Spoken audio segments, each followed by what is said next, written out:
All right, welcome everybody. My name is Kyle Magatelli with the Student Doctor Network, and today I am joined by three ambassadors from the American College of Occupational and Environmental Medicine. Everyone, thank you for taking the time to join us and speak with us today about your field. So we're just going to kick it right off. First question is, please tell us about yourself and your job today, in whatever order. Okay. Well, I can start. My name is Dr. Kenya Miles, and I am actually the Center Medical Director for Premise Health Delta Airlines. So I have oversight at the Delta Airlines on-the-job injury clinic at the Atlanta hub. It's the first of its kind, the only of its kind, I guess, across Delta Airlines at this time. So I do both. I see patients and I do administrative work. Mostly see patients, but I do provide oversight as well for mid-levels.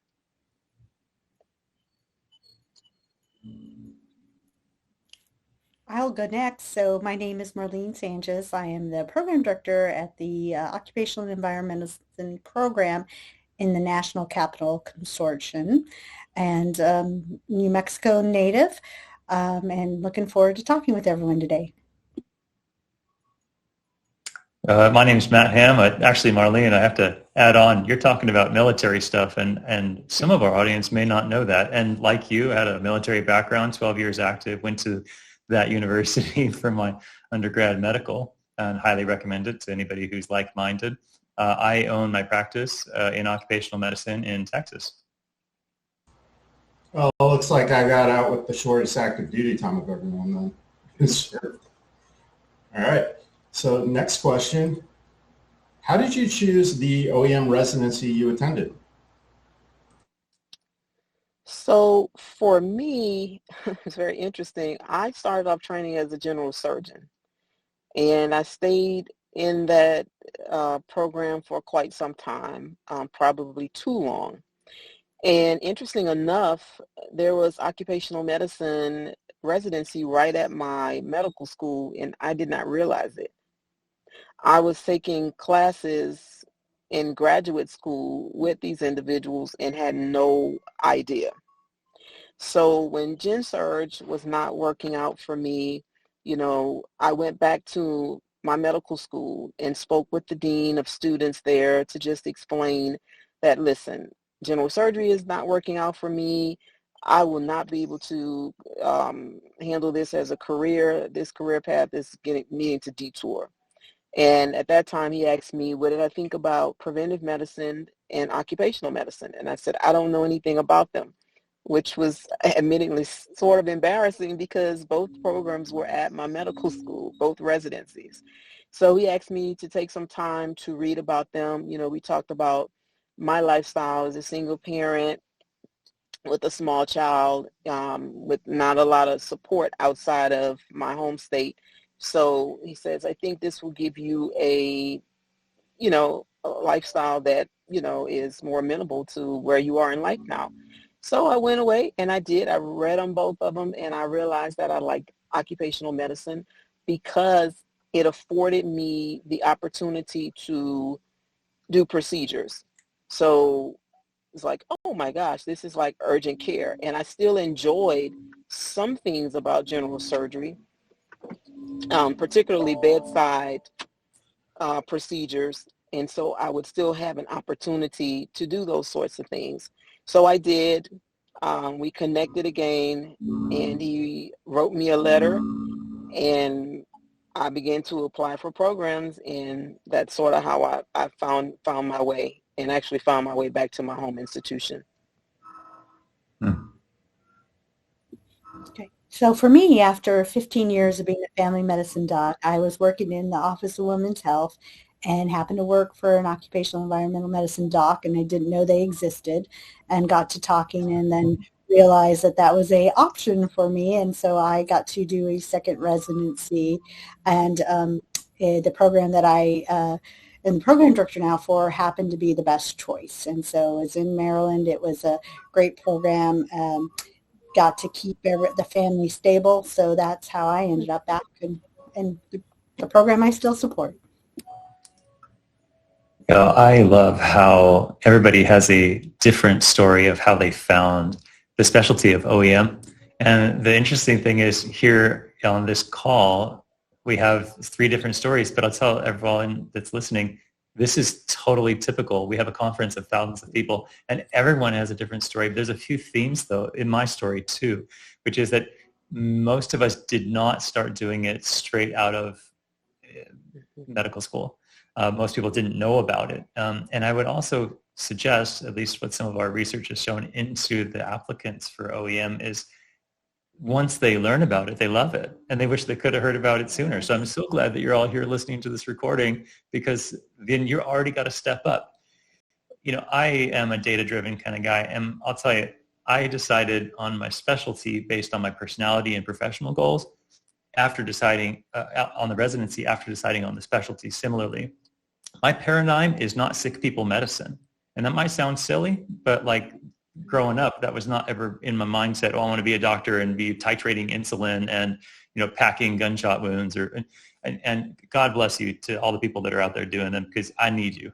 But I don't want to be that doctor, right? So I said, well, how can I take care of groups of people at once and make policies and procedures, maybe even have my own business and also make an impact on multiple people at the same time and prevent stuff, keep people functional, having high quality lives, not just like, you know, twiddling with the ventilator and that kind of stuff was not going to be for me. So in the military medical school, I was active duty at the time at USUS, where Dr. Sanchez now directs the OEM residency, but as an undergrad med student. And in that program, immediately got hooked on with the operational folks. And I say operational because in the military, that's kind of like occupational, okay? So that was in from day one, like before even medical school. This was the track I was on. So we're like flying fighter jets as a first-year medical student and all this other fun stuff. Highly recommend it if you're of that personality type. You don't want to grow up adult Boy Scouting, that kind of thing. But OEM is, I think, a natural extension of that because we're talking about groups of people, high performance, usually in the working years of life, not at the end where they're gasping for air and just need their blood pressure medicines titrated. Like it's so much more than the focus on function and returning to function and prevention is so strong. Preventive medicine, also a good specialty. I also wanted to maintain a little clinical focus, whereas a lot of Prev Med folks traditionally, I think we heard that from Dr. Miles, doesn't as pretty much at all do the clinical side of things. So to kind of keep my options more broad, that's kind of got onto the OEM, but didn't actually go back to train to it like our other panelists for quite a few years later. And then when I selected my program, really it was just an assessment of what do I want to get out of residency? How do I need it to position and equip me for success for my next phases? And I was like older at this point.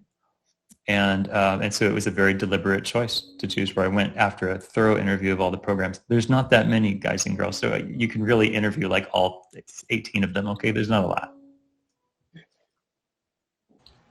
Excellent. Yeah, as somebody who's starting medical school on the over 40, there's a lot of appeal to this field from what I'm hearing. Yes. Yeah. Right. So what surprised you the most about OEM residency? For me, it was all of the opportunities. There's so many different pathways that you can take with this. You can do anything from corporate medicine to administration to, almost that, I call it OCMED urgent care, where you're strictly in a freestanding occupational medicine practice, where you're seeing anything that an urgent care doc would see and or an emergency department doc would see that you may not manage, of course, because whatever comes through the door comes through the door. It's just that the caveat is that it happened or arise out of the betterment of that person's employment. So that's what I learned once I entered the field, which led me to, where I am now, which is, something that I really enjoy doing, corporate medicine. But there are so many avenues, that, you can take. And of course, you can, be on the educational side of things, where you're a program director, you can, you can teach. So the possibilities are limitless. It's not confining at all. You can really kind of carve out the career path that you would like to have in this field. So one of my favorite sayings is, if you met one OcDoc, you've met one OcDoc, because we are such a varied and unique group of individuals, and I think that's what I love the best. And I think that is what surprised me about OEM residency, was that it was so many options, so many experiences, and no one resident could have the same. And that's just within the program I did. And then you multiply that by our 21 plus programs. And so I think that was what surprised me the most, that I was going into a field where I could choose and be corporate one for some years, then go back to academic, then go back to the clinic. And that is one of the best parts. Mm. That variety is amazing, isn't it, Dr. Sanchez and Dr. Miles? And I'll add, like your two experiences, that you can change between corporate or government, public health or military or freestanding clinic or entrepreneurship or whatever you want. And as life deals you different cards, whether that's in your health or your family composition or your interests or your geographic needs, you can pivot.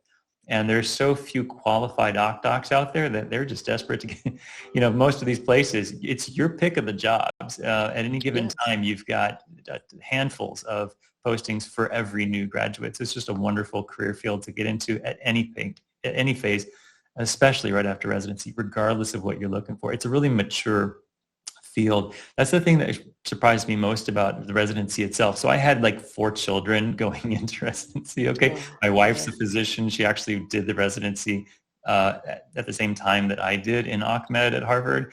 And it actually was quite survivable. I built my business on the side during those residencies while parenting, and then doing a lot of work in the community as well. And I just, maybe it's some personalities more than others, but I found that quite attainable and synergistic, in that when you ask like a general surgeon trainee, when did you last eat or sleep or see your kids or volunteer at the homeless shelter or anything? It's like never, right?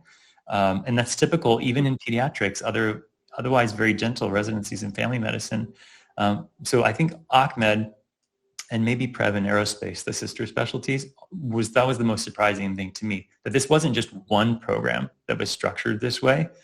They pretty much all are, so that they're survivable. You can actually sleep and go home and see your family and do your hobbies or whatever it is every single day of residency. Yeah, being able to sleep sounds pretty great. I mean, the military taught me you can go with a lot less sleep than is optimal, but I'd really like to avoid that. You would not like to have that happen. Yeah. So what experience in medical school or in another specialty, if you have one, most prepared you for OEM? I would say my general surgery residency has set me apart from a lot of people, because I will do a lot of things that most will not do, that they turf. And I expect the people I supervise to do a lot of things that they would probably turf. So, we I&D people at the bedside. I, close complex lacerations and think nothing of it. We walk by, in surgery, it's no such thing as, I think there's probably a collection there. Put a needle in it. Let's see if we get something back. So I'm very daring, and sometimes that's off-putting to the people that I supervise, but there's not many things that I won't try. And I know it's because it's general surgery. It's just what we did and what we were taught to do. And I've just carried that, I've carried that over. For me, I definitely say 2 things, like my patient population that I've taken care of for a long time, because unique in many ways in that they're all workers, are all considered workers because they're all 24/7 workers. And then my family medicine experience taught me a variety of things. I got to work with all kinds of specialists and personalities, so it definitely teaches you how to ask for help when you need it, but also how to get along with multiple specialties and even within that multidisciplinary teams. I'll propose a different type of answer to this one, in that essentially what I would say my successes or failures as an occupational medicine physician were not due to clinical training, experience, skill, or any of that stuff. It really has been due to some of the other things. The single best preparatory experience for me were my active duty years practicing occupational medicine via operational as a flight surgeon in the Air Force in particular, for many years before after like medicine training, but before going like to OCMED training upon military separation years later. In that a lot of folks in the military, if you're listening to this and you either have an HPSP contract for pediatrics or whatever it is that you're going into, just think about, like, you can get, especially in the military, you can get assigned to a troop clinic of various kinds, or a flight clinic, or a dive clinic. And these are all going to be variants on occupational and environmental medicine, whether you know it or not. And that's a wonderful time to dip your toe in and see if you like it for a couple of years. I say that tentatively, but pretty much everyone who does loves it and ends up coming into the field at the first possible moment that they can. So I think about that opportunity. It was very formative for me, and it's free and low risk for you, and you just might change your life. Excellent. All right. And next question, if you had to do it all over again, would you still become an OEM specialist? Yes, but I would not have spent as much time in general surgery. Now that the secret is out, I would have switched over sooner. I would have finished that prelim year. I would not have changed. I don't think I would have changed the residency that I completed, but I certainly would not have spent nearly as much time in it. Yeah. I have to echo that answer. Yes, I probably, if I knew about it sooner, would have done it sooner. My favorite joke that I tell people is the last baby I delivered as a med doc was my own, and then I was ready to do another career. Oh, yeah. Well, Dr. Sanchez, we had like a near elevator baby, and so I feel your apprehension about delivering babies. God bless them for the people that are out there doing that, but not for me. I would absolutely do OEM, and I am so biased. I know some of our presenters have disclaimers. My disclaimer is I am definitely biased, if you can't pick that up. It's not right for everybody, but for me and what I wanted out of life, absolutely. You tell me in 2026 or whenever you're listening to this video, what your likelihood of having all these options. Look, Dr. Miles is working for Premise at Delta. Oh my gosh. And she can go anywhere from that, you know, or you're during your active duty time or your government or public health years, or you want to be a clinic-based doc, you can go anywhere in this specialty for that. You want to be an entrepreneur, you want to start up your clinic. You know, we more than double every year with my businesses. And I get to do whatever the hell I want. So, like, I saw one patient today. They charge like thousands of dollars. You know, it's cash up front, by the way, none of this billing stuff. So you just think about, like, how do you want to live? And I've got a dozen doctors who do the stuff I don't want to do, right? So if you have a model and you're like, this mold, this kind of uncomfortable, generic hospital, sick people, insurance running the show kind of thing is not what you want to do, then I would say, look for somewhere off that beaten path that might be a much better fit for you, and increasingly probably a lot of people, because the healthcare system is not going in the right direction, and OEM does not play in the standard Blue Cross United kind of world right now. That's good for me to know, because I've seen how the billing side works in my pre-medical experiences. So cash up front, that's a pretty good policy right there. I like that. Right. Yeah. All right, and always a fun question for anybody who's going into medical school. If you took out educational loans, How much financial strain has repayment caused you? Well, I wouldn't say that it's been a bad ride for me. Um, Early on, I started doing like income-driven repayment, to be very honest. And the pay in occupational medicine can be quite lucrative. I'll just be very honest with you. Very lucrative. So I have not had any challenges with loan repayment. And then depending on what your specialty is, I know especially for like a lot of preventive medicine specialties, sometimes you can secure a position where you may even have some loan repayment options, depending on what position you're in. So I fortunately took a different path. So things were paid for me, including school and residency. Pay was secure because I did this in uniform. So I would say the best kept secret for anyone who's listening is our scholarships are great through medical school.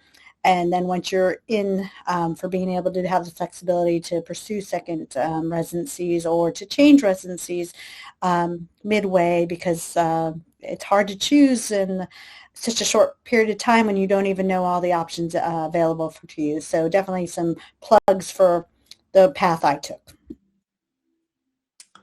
I had no educational loans. The government paid for all 5 of my degrees in various ways, and I didn't have any debt, and I got paid to be in training every one of those times. So I really can't complain. Of course, that comes with the other side of being active duty, which is once you're a licensed physician, you're not making as much, but you're so far ahead financially. And for me, especially given the risk of it all, it was a really good financial move, but also just getting into a culture, not right for everybody, but I loved it. So I didn't have any financial strain. And I will echo Dr. Miles' sentiment that because you're not just a cog in a wheel, like, hey, I'm a nephrologist. Oh, I wonder what you were doing yesterday. I know exactly what you were doing yesterday.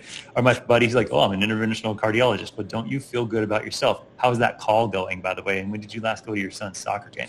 So anyway, you can do whatever direction you want and still make a ton of money and have responsibility and influence and satisfaction and all those things with a whole lot less time in shackles that's tailored to your day-to-day and year-to-year needs in this specialty, because it's not like locked in this really narrow model. So including finances in both the amount of the money, but also the way that you get it. Excellent. And for anybody listening, you don't have to do a scholarship in the military. If you just go do a few years, you're going to get tinnitus, and that will get your medical school covered. The downside is you have to live with tinnitus. Yeah. All right. So what information or advice do you wish you heard when you were a pre-med or medical student? I would say that this option was available to me, that this residency, they play up, I think, the traditional residencies a lot more, because I just can't fathom that I was sitting right there with this right under my nose and had no idea it was there.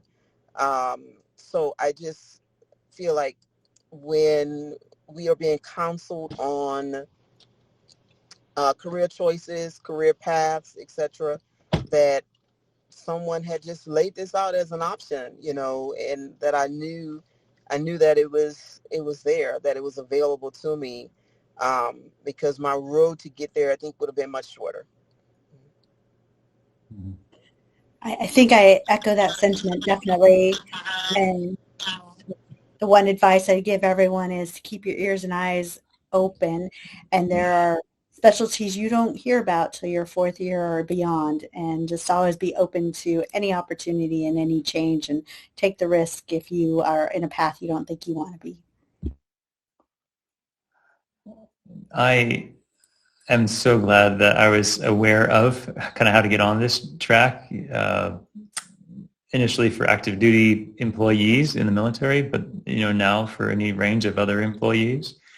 And I would say, to answer the question, my interpretation is not asking about Ahmed specifically. And so I would say I was not prepared for the emotional abuse that comes with being in a very, this is a military hierarchical, very traditional authority-based system where there's a lot of yelling and things like that. I'll leave it at that. I was not necessarily prepared for that, but you know what? That is kind of the way that a lot of specialties train across the country, especially at your major centers that are, so-called prestigious specialties or academic centers. So it's really that part that I wasn't expecting at all. So not to say you shouldn't do it, but just expect that, like, yes, you're going to work long hours, and there's going to be a bit of stress that's not actually intrinsic to the job. It's just kind of the culture of medical education.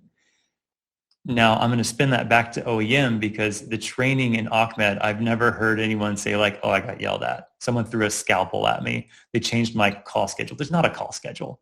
You've never worked weekends in all of your residency, right? So some of those things that are just bad in medical training that all of our panelists here today have experienced in other specialties don't exist at all. It's not just that your schedule's manageable, like 40 hours a week or whatever. It's the way you do it is kind of self-directed and self-influenceable, and it's quite collegial and respectful.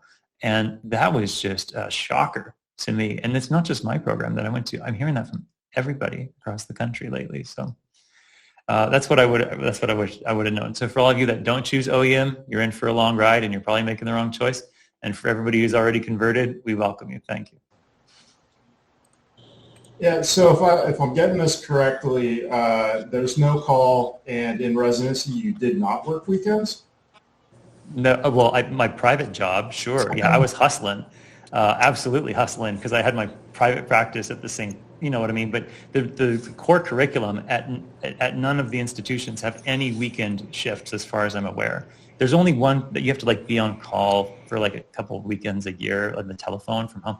This is like, but you don't have to go in. I mean, it's not comparable at all. There's only one program I know of that even has anything in the weekends ever, and it's just in the evenings, and it's only a couple of times across 2 years. I mean, this is nothing. You're home. Like some days I was home by 3 p.m. Like picking up the kids from school and cooking dinner with your family, like a normal life. It was really quite manageable, and that's. I'm very involved with the society and connected with all the specialties, all the programs across the country. And I'll tell you, this is a universal experience in occupational medicine, not just mine, not just my program, not just the years I was going through. Yeah, that sounds great. I was a mid-level enlisted leader in the Navy, and I've had enough yelling for a lifetime. To put it mildly, it's another one for, like Dr. Hamm said, if you're in the military, there's going to be yelling. Mm-hmm. And there's still weekends for me, but that's not my Ahmed job. Yeah. So what types of outreach and volunteer work do you do? So for me, I remain connected, in physician groups so that I can, mentor others who may be interested in occupational medicine, to help them to just bring more awareness to the field. Because as we stated earlier, there are a limited number of training programs. So it's just like 60 plus residents that would come out across the nation at any given time. So a lot of our positions are taken by individuals who are in other specialties that are thrust into it. They recognize this is a great lifestyle. And I would just be forthcoming in saying that I know that this is not what people believe, but an internist can't do our job. They do it, but they shouldn't, because they don't actually understand the tenets of occupational and environmental medicine and what all of that means. So in the big scheme of things, a lot of these jobs are taken by individuals who have not gone through the training that will give them our level of expertise. So I just enjoy bringing awareness to the fact that we exist and that we have our own training program, our residency programs that will equip individuals with a skill set that can be used to practice medicine that can be pretty low stress with a decent lifestyle for them, especially if you're at a point in your life where you are trying to raise a family. And even if you're not trying to raise a family, you just like a better lifestyle. Mm-hmm.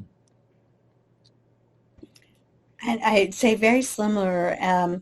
I recently have done a volunteer interviewer for folks who going into other programs to help them prepare for their interview.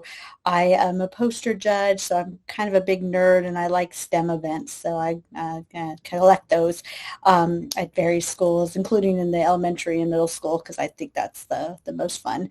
And then most recently, I'm working to be part of Hero Dogs and being a foster for training one of our dogs, support dogs for someone who needs them. Oh, that's great. Similarly, I just love helping other people, especially when they're going through trials that I've at least moderately passed through myself. And that also takes the form. I love the mentoring and a lot of the community engagement. And my family has a rich heritage in significant contributions to our church community and surrounding areas, partnering with other nonprofits for like social benefit and things. All right, excellent. How do you spend your free time? Any hobbies? Sounds like you actually do have time for a life. So how are you spending that time?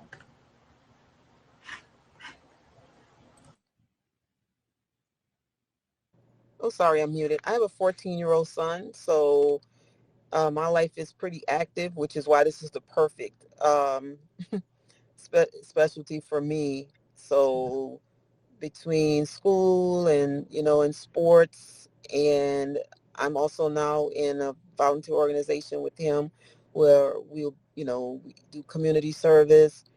My life is pretty active, as a parent with a 14-year-old and a sports mom, I'd say.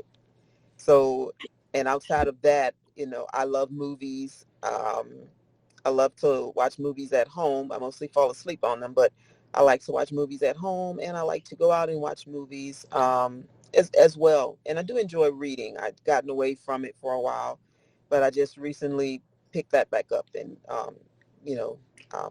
been trying to read and do some things, reading for pleasure, that is. So I have a 12-year-old son, so I understand completely, and very busy with all the various activities and fun. And right now, I told you I was a nerd already. I'm pursuing two certificate programs, one for informatics and one for health professions education. So I kind of chuckled when I saw this question. I said, I don't think free time sticks around long for me. And likewise, I always have a variety of pursuits.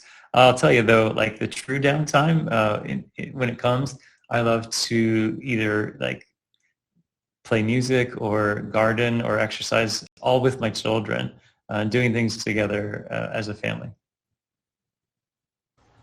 Excellent.